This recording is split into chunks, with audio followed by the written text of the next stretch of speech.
பொன்னி சொல்கிறாங்க, என்னால் சமைக்க முடியுமாம்மா, அடுப்பு இல்லாமல் என்னால் சமைக்க முடியும் அப்படின்னு சொல்கிறாங்க. அதை கேட்டோடனே சந்திரசேகர் சொல்கிறாரு, என்னம்மா சொல்கிற, உன்னால் சமைக்க முடியுமா, எப்படி அப்படின்னு சொல்லிட்டு கேட்டுட்ருக்காரு. இருங்க அப்படின்னு சொல்கிறாங்க. அதே மாதிரி உருண்டை பண்ணுறாங்க. இது வந்து வேர்க்கடலை உருண்டை சூப்பராக இருக்குமாம்மா அப்படின்னு சொல்கிறாங்க. அப்படியா, சூப்பர் பொன்னி அப்படின்னு சொல்லிட்டு சண்முகம் சொல்கிறாரு. அங்கே சக்தியும் இருக்கிறாரு. அடுத்து என்ன பண்ணுற, இது வந்து கொண்டைக்கடலை, இதை நல்லா ஊற வச்சு அதில் தேங்காய் பூ இதெல்லாம் போட்டு சாப்பிட்டா சூப்பராக இருக்கும் அப்படின்னு சொல்கிறாங்க. இதுக்கு ஒரு பேர் இருக்குது இங்கிலீஷில், ஆனால் எனக்கு தெரியல அப்படின்னு சொல்லிட்டு பொன்னி சொல்கிறாங்க.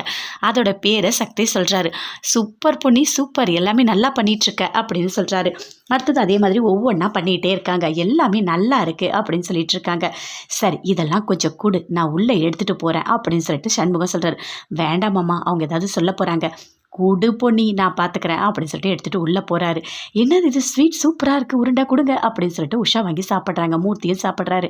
சூப்பராக இருக்குது, எந்த பேக்கரியிலேருந்து வாங்கிட்டு வந்தீங்க அப்படின்னு சொல்லிட்டு உஷா சொல்கிறாங்க.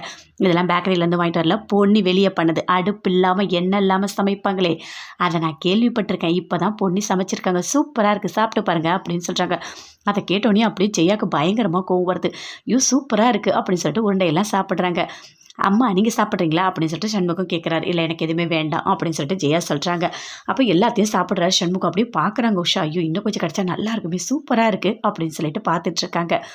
அப்போது இது எல்லாத்தையுமே பொன்னி கவனிக்கிறாங்க. வீட்டில் இருக்க எல்லாருமே சாப்பிட்றது நினச்சி ரொம்ப சந்தோஷப்படுறாங்க பொன்னி. அப்போ உஷா கேட்குறாங்க, சரி இப்போ அடுப்பு இல்லாமல் சமைச்சிட்டா மதியத்துக்கு என்ன பண்ணுவா அப்படின்னு சொல்லிட்டு உஷா கேட்குறாங்க. இங்கே பாரு, அதுக்கும் தனியாக நிறைய இருக்குது சரியா, நாங்கள் சமைச்ச உடனே கொண்டு வந்து உனக்கு கொடுக்குறோம், நீ இருக்க கவலையே படாத, உன் வேலையை பாரு சரியா, உனக்கு உள்ளே என்ன வேலை இருக்கோ அதை மட்டும் போய் பாரு அப்படின்னு சொல்லிட்டு சண்முகம் சொல்கிறாரு. சூப்பர்மா பொன்னி, சூப்பர், நீ சமைச்ச எல்லாமே நல்லா இருக்கு, உருண்டை எல்லாமே நல்லா இருக்குமா, பரவாயில்லையே, நீ அடுப்பே இல்லாமல் இவ்வளோ சூப்பராக சமைக்கிற அப்படின்னு சொல்லிட்டு சந்திரசேகர், சக்தி, சண்முகம் எல்லாருமே பாராட்டுறாங்க.